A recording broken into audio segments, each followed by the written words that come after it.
Bonjour à tous et à toutes. Je suis Mike Gauthier, gestionnaire des salles ici au Centre national des arts. Dans le cadre du programme Chef en résidence ici au restaurant 1 Elgin, je suis ravi d'accueillir la chef Sabrina Lemay de l'Origine de Québec. Chef, est-ce que vous pouvez vous présenter succinctement? Bien sûr. Sabrina Lemay, chef copropriétaire du groupe La Tanière et chef du bistrot L'Origine à Québec. Je suis en résidence pendant 3-4 jours avec vous à Ottawa.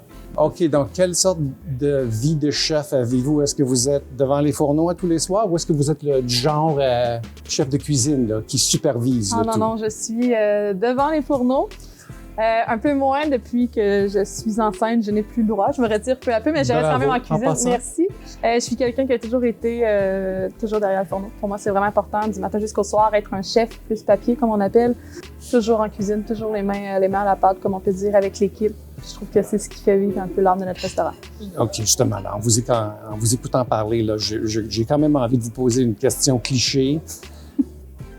Une journée typique pour vous. Comment est-ce que vous planifiez votre journée?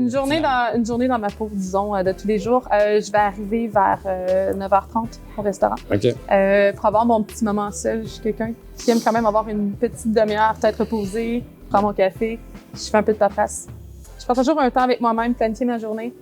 C'est mon moment zen que je pourrais prendre à la maison, mais je viens directement au restaurant pour gagner du temps. Se baigner dans l'atmosphère. Baigner dans l'atmosphère. De toute façon, c'est ma deuxième maison, fait pourquoi pas. L'équipe arrive tranquillement pas vite, on prépare notre journée, on prend un café ensemble, on discute, puis on part notre journée. Combien grand est la boîte, premièrement? Tout dépend de la saison. L'été, on a une superbe terrasse de facilement 75 places. Oh boy, c'est gros aussi ça. La salle à manger. Salle à manger principale, je dirais 55 places. Et puis, on a une petite salle adjacente qu'on appelle la salle Copper qui rentre une 30-35 personnes dedans. Donc, il faut faire grossir l'équipe pour la période estivale d'abord. Il faut faire grossir l'équipe un petit peu pour la période estivale, mais j'essaie toujours d'avoir une équipe que je peux garder l'année. Je trouve ça vraiment important. Le côté humain, nos valeurs humaines sont très importantes. On les respecte beaucoup, on est authentique là-dessus, on est très transparent. Donc, on embauche, mais pas massivement. On s'assure d'avoir vraiment un beau bien-être des employés, mais pas massivement pour après ça devoir remercier les gens à l'automne. Il y a toujours des gens qui retournent à l'école, des choses comme ça, mais on construit l'équipe avec logique pour justement s'assurer que tout le monde a un travail à longueur d'année puis qu'on garde nos employés. Pour nous, c'est important. Il y a des gens qui aiment travailler saisonnier, mais on veut garder des gens aussi. On a un beau métier, on veut continuer à le faire vivre. Puis avoir un restaurant, c'est une famille. Pouvez-vous me donner une définition de ce que c'est la groupe La Tanière aussi?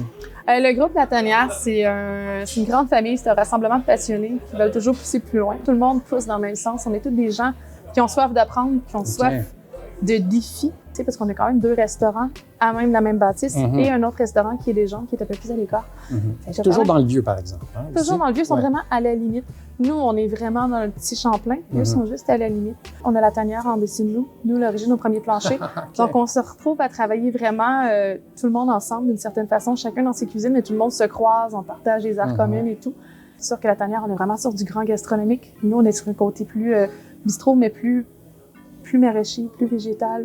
En viande aussi, mais on travaille vraiment beaucoup le côté légumes, vraiment beaucoup. On a une légende qui fait plus sur le côté sauvage, le côté viande sauvage, avec une touche très maraîchère aussi, mais à sa façon. Fait qu'on a vraiment 3 ambiances différentes qui viennent chercher différentes façons de travailler. Fait que les employés, il y a des gens qui se promènent comme ça. Disons qu'ils ont fait le tour à une place, ils vont venir travailler dans un autre restaurant. Comme ça, on les perd pas. Ils restent dans la famille puis ils continuent à faire grandir l'entreprise. Puis pour nous, c'est vraiment important. Est-ce qu'on pourrait parler fournisseurs un peu? Oui, absolument. Donc, on est très local. OK, oui, j'imagine. Pour nous, c'est l'honneur de la guerre. L'été, on est vraiment fiers de dire qu'on a un peu notre jardinier, qui s'appelle Antoine Rateau, qui est à Inverness sur la Rive-Sud.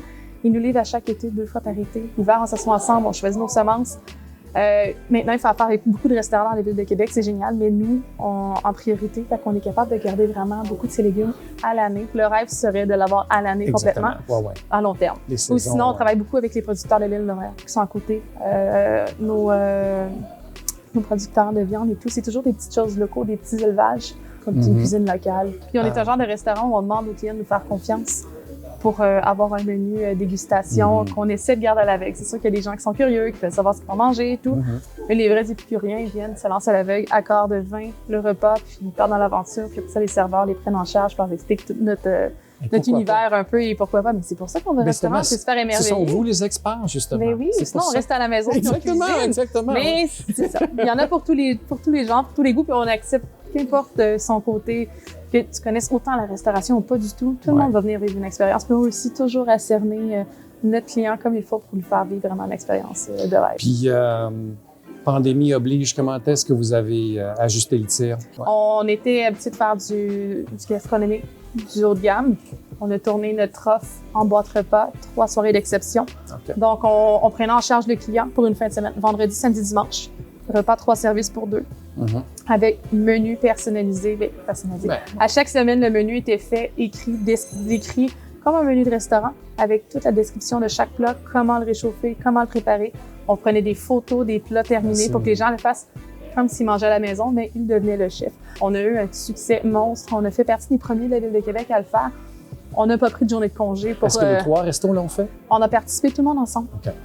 Tout partait du groupe La Tanière et de notre édifice, vu qu'on a le plus grand espace, ça nous a permis de garder tous nos employés. Oh! C'était vraiment important. Ça a été quand on voit le cheminement qu'on a fait, on a parti du début de... C'est pas trop, on a peut-être fait du traiteur un peu dans notre vie, mais là, on est complètement dans quelque chose qu'on connaît pas. Oui, c'est ça. Puis on a eu un succès incroyable. La demande était là. On a réussi à faire des semaines qu'on faisait 500 boîtes de 2 fois 3 soirs. Puis c'est nous qui s'occupions de faire la livraison avec nos employés. Mais donc les serveurs. Du même coup, c'est un compliment. Les serveurs faisaient la livraison, nous le pick-up le vendredi, c'était fou. Comme ça, on peut retenir notre équipe ensemble. Pour nous, c'est important, mais le côté familial, encore une fois, on veut garder nos gens, puis on n'a pas perdu personne avec la pandémie. Donc là, maintenant, là, qu'on vient de vivre 2 ans de pandémie, puis toute une époque de nourriture pour emporter. Maintenant, les choses sont revenues pas mal à la normale. Oui? Est-ce que vous faites toujours des repas? On ne fait plus de repas pour emporter. Et c'était quoi la ligne dans le sable pour prendre cette décision-là? La demande est là. C'est à nous de choisir quand on investit un peu notre temps. Puis la saison morte un peu à Québec, surtout dans le quartier où on est, c'est le mois de mars. Puis on en a profité, ça faisait 2 ans qu'on parlait de faire une boîte des sucres, puis qu'on n'arrivait pas, qu'on arrivait trop serré dans notre temps. Cette année, on a pris la décision, après la Saint-Valentin, de faire une boîte des sucres. Ce qui a permis aux gens de travailler aussi, qui a gardé le tout en vie. On avait de la clientèle qui était là, mais pas aussi fort qu'on aurait cru. Fait que la boîte est juste bien tempérée. Ça continue de nous faire encore apporter à la maison. Les gens passent des week-ends avec nous. Les gens adorent. Donc, est-ce que c'est surtout au mois de mars que vous vous ressourcez vous-même? C'est-à-dire pour faire vos voyages à l'étranger? L'année prochaine, probablement. Cette année, on s'est vraiment concentré vu qu'on vient de réouvrir. Les restaurants ont rouvert février. L'année prochaine, on va peut-être aller prendre le large, comme on dit, partir en voyage. Puis, Qui s'occupe des fourneaux ce soir chez vous? Mon sous-chef. Mon sous-chef, un employé qui est avec moi depuis 3 ans, nouvellement promu. Ah oui! Je dois passer le flambeau. Et j'ai réalisé que c'est pas aussi facile quand c'est son bébé qu'on a construit. J'ai des employés qui ont ma vision. C'est vraiment... Mais c'est beaucoup. On s'en rend pas compte quand on le fait tous les jours, le travail qu'on fait. Et quand les gens entrent dans nos pantoufles, qu'on peut dire... C'est là qu'on peut prendre excusez-moi l'anglicisme, un step back, faire comme oh shit, c'est quand même gros, hein. Ça peut faire peur aux gens. Mais j'ai trouvé quelqu'un de fantastique. Mon équipe sont extraordinaires. Je suis partie les yeux fermés cette semaine, puis tout se passe bien. Bien, écoutez, sur ça, là, on va clore notre discussion. Merci beaucoup d'avoir passé du temps avec nous.